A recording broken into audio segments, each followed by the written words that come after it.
Okay, dito na tayo sa Jollibee, New York City. In Times Square. Wow, Jollibee! Maliit lang ang Jollibee branch nila dito. Tingnan mga pasukan nga, masikip. Ayan, makikita nyo naman. Hindi lang mga Pinoy ang kumakain dito. Yan mga kabayan. May mga ibang lahi din. Marami ring ibang lahi. Dito naman, may mga saksakan charging area. Halos nalobat na ako dyan ako nag-charge. Ayan, kavi-video ko kasi. Ayan, tingnan mo yung mga crew. May mga Pinoy. Ayan si Honey, nauna na sa pila. Miss niya na rin kasi ang Jollibee.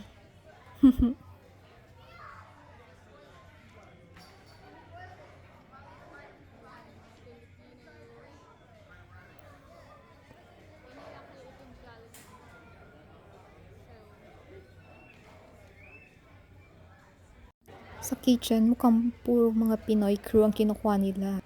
Itong cashier mukhang American. Yan, naka-order na kami. Sa wakas, makain na. Tuwang-tuwa kami ng anak ko kasi ang dami namin nakikitang Pinoy. Datingan ng datingan. Kasi sa lugar namin, sobrang konti ng Pinoy, malalayo pa. And wala kang makikitang mga tao sa labas, walang mga marites. Wala ka man lang makikitang tambay sa labas. Yun ang nakakamiss sa Pinas.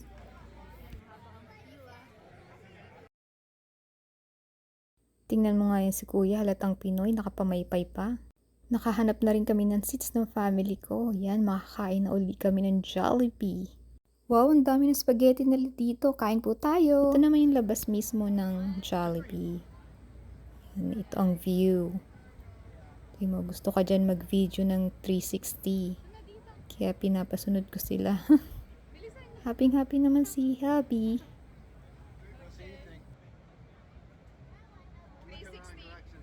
Mga pagod na yarn. Pagod na yarn. Mga yarn sa kalalakad. Smile lang for the video. Ipapasyal ko kayo ng konti sa Times Square. Konti kasi may mahaba akong video na i-upload. Kaya sana abangan nyo yun.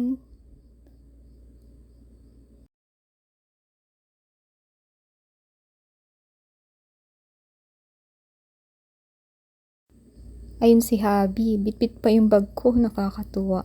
Ang sweet talaga niyan, kaya nga siguro na yung laba ko super sweet. At yung anak ko kahit napagod na, ini-enjoy niya yung Times Square. Syempre once in a lifetime. Tingnan nyo ang crowd, parang sa Divisoria. Ang dami talagang tao, siksikan. Pero parating Disneyland. Kasi may mga costume na pang Disneyland. Yan, pag nagpa-picture ka, mag-aabot ka rin sa kanila. Kasi yan na yung pinagkakakitaan nila. So, thanks for watching!